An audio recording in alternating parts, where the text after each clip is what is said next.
Hello everyone, welcome to our channel. బంగాళాఖాతంలో ఏర్పడి తమిళనాడు తీరాన్ని తాకిన ఉపరితల ఆవర్తన ద్రోణి తుఫానుగా మారే అవకాశం. వివరాల్లోకి వెళ్దాం. వాతావరణ పరిస్థితులు ఏంటి, ఏ జిల్లాల్లో ఎన్ని రోజుల పాటు వర్షాలు కురిసే అవకాశాలు ఉన్నాయి, ఇలా పూర్తి సమాచారాన్ని మీరు తెలుసుకునే ముందు మన ఛానల్ కనుక సబ్స్క్రైబ్ చేయనట్లయితే వెంటనే సబ్స్క్రైబ్ చేసి పక్కన ఉన్న బెల్ ఐకాన్ని క్లిక్ చేసేయండి.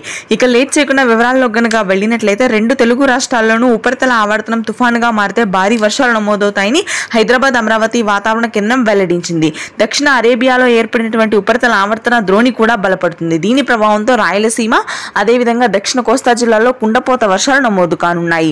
చిత్తూరు, కర్నూలు, అనంతపురం, సత్యసాయి, పుట్టపర్తి, నెల్లూరు, ప్రకాశం, మహబూబ్ నగర్, గద్వాల్ ప్రాంతాల్లో ఈ రోజు రాత్రికి భారీ వర్షాలు కురవగా, ఇక ఉత్తరాంధ్ర వ్యాప్తంగా తేమగాలుల ప్రభావంతో ఇప్పటికే మోస్తరు వర్షాలు నమోదవుతున్నాయి. శ్రీకాకుళం, విజయనగరం, విశాఖపట్నం, అదేవిధంగా గుంటూరు, కృష్ణా, తూర్పుగోదావరి, పశ్చిమ గోదావరి, ఏలూరు జిల్లాల్లో భారీ వర్షాలు కురిసే అవకాశం ఉంది రానున్నటువంటి 3 రోజుల పాటు.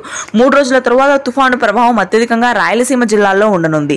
తెలంగాణ విషయానికి వచ్చినట్లయితే ఉత్తర తెలంగాణ, మధ్య తెలంగాణ జిల్లాల్లో పగటి సమయంలో ఉష్ణోగ్రతలు, రాత్రి సమయంలో భారీ వర్షాలు ఉంటాయి. ఇది ప్రస్తుతానికి ఉన్న వెదర్ అప్డేట్. Thank you.